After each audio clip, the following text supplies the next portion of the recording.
This is the 9th video on the series on applications of differentiation, and in this video we will cover an example regarding local extrema, absolute extrema, and inflection points. Consider this function f of x equals x cubed minus 3x squared minus 9x plus 7 on the closed interval -2 to 5. We have to find and classify local extrema, absolute extrema, and inflection points. We don't have to classify inflection points, just the first two. So we know for step A, for finding the local extrema, our first step is to set f prime of x equal to 0. So f prime of x equals 0. So taking the derivative of this function, we have 3x squared, this is just the power rule, 3x squared minus 6x minus 9 equals 0. And now we have to solve for x. So we can take out a 3 from each term, and we're left with x squared minus 2x minus 3, which can be factored as x minus 3, x plus 1, and this is equal to 0. So our solutions for f prime of x equals 0 are -1 and 3. Now our next step is to put these numbers on the number line and see whether they are local minima, or local maxima. So we have -1 and 3. So let's try plugging in a point to the left of -1. Let's try plugging in -2 into the derivative of the function, into 3x squared minus 6x minus 9.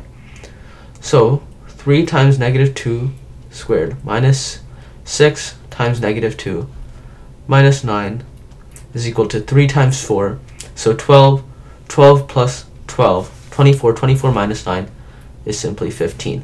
So this is positive. So the function is increasing from on the left side of -1. Then we have to try a point in between -1 and 3. Simplest point to try is simply 0. And if we plug in 0 in, you know that we get -9. So this was 4. Alright, x equals -2. And this is for x equals 0. So we know in between these 2 points, the function is decreasing. And finally, for point greater than 3, let's try 4. So 3 times 4 squared minus 6 times 4 minus 9. So this is equal to 3 times 16, which is 48. 48 minus 24, simply 24. 24 minus 9, 15. And this is x equals 4. So this is also positive, just like it was over here. So we know that as it approaches, for -1 we have this type of behavior, and for 3 we have this, reversed it, we have this type of behavior, and for 3 we have this type of behavior. So we know that -1, since it is plus then minus, is a local maximum. So we have x equals -1 is local maximum, and x equals 3, since it is negative then positive, is a local min. So that is step A. There's only one extra step that we have to take for part B, finding the absolute extrema, and that is testing endpoints. Because we know that in the open interval, so in the points between -2 and 5, not including -2 and 5, we have the local maxima and local minima. But we have to test the endpoints. We have to test -2 and 5 in this function and see if they are greater than the function is valued at x equals 3 or x equals -1. So first let's try f of -2. This is equal to -2 cubed minus 3 times -2 squared minus 9 times -2 plus 7. So this is -8 minus 3 times 4, so -8 minus 12, so -20 plus 18, so then we have -2 plus 7, which is 5. Then let's test our local maximum, f of -1. This is equal to -1 cubed, which is -1, minus 3 times -1 squared, which is minus 3, so minus 1, minus 3, so minus 4, minus 9 times negative 1, so this is plus 9, so minus 4 plus 9, so plus 5 plus 7. And this is equal to 12. Then we have to test our local minimum, f of 3.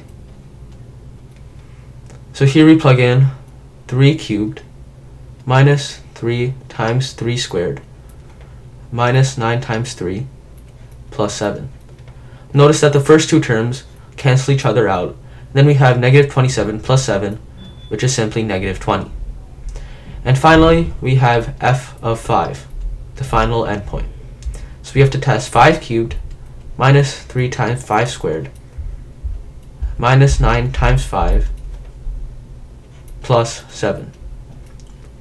So 5 cubed, so 25 times 5, is 125. Minus 3 times 25, which is 75, minus 45 plus 7. So 125 minus 75 is 50. 50 minus 45 is 5. And 5 plus 7 is 12. So we have 12. So therefore, we can declare our absolute minimum as x equals 3. So this is also the absolute minimum. And we can declare x equals negative 1 as the absolute maximum. We could also call 5 an absolute maximum if we wanted to. And finally, let's find the inflection points. So first we have to find the second derivative, f double prime of x. So straight from the first derivative, taking the second derivative, we have, using the power rule, 6x minus 6. Quite simple. And we have to find the point where it's equal to 0. And this is quite easy to solve. We simply have x equals 1.